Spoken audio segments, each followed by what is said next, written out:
Director of this film. అందరికీ నమస్కారం అండి, మీడియా వాళ్ళకి అందరికీ నమస్కారం. నేను మగధీర చేసేటప్పుడు దేవ్ గారు విలన్గా చేశారండి. అప్పటి నుంచి మా పరిచయం అలా సాగుతూ ఉంది. ఫోన్లు చేస్తూ ఉంటారు, అన్నీ చేస్తూ ఉంటారు. 3 years బ్యాక్ సినిమా చేద్దాం కోటి అంటూ ఉన్నారు. ఏదో సరదాగా అంటున్నాళ్ళే, ప్రతి వాళ్ళకి మామూలే కదా, హీరోగా చేద్దామని అలా అంటున్నారులే అనుకున్నాను. కానీ సీరియస్గా తీసుకున్నారు. సరే, ఇంత సినిమా చేయాలంటే ఈయన ఫుల్ ఓవర్ యాక్షన్, ఈ విలన్ టైపు, ఇంత ఏ సినిమా చేయాలని ఆలోచిస్తూ ఉంటే మామూలే కదండి. ఎవరైనా విలన్ చేసేటప్పుడు యాక్షన్ సైడ్ ఆలోచిస్తాం.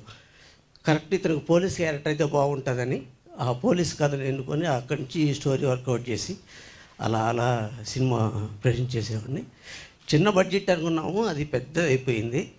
సో ఇందులో ఆర్టిస్టులు కూడా ప్రవీణ్ గారని మరాఠీలో పెద్ద డైరెక్టర్ అండి. ఈయన వరుసగా 6 హిట్లు చేసిన అతను, చాలా కోఆపరేట్ చేశారు. లాంగ్వేజ్ లేకపోయినా పాన్ ఇండియా చేయడానికి మెయిన్ ప్రవీణ్ గారు.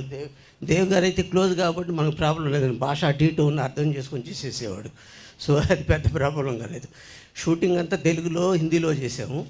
సో ఎక్కడ ప్రాబ్లం లేదు. అదే కష్టపడి టెక్నీషియన్లు అందరూ బాగా హెల్ప్ చేశారండి నాకు.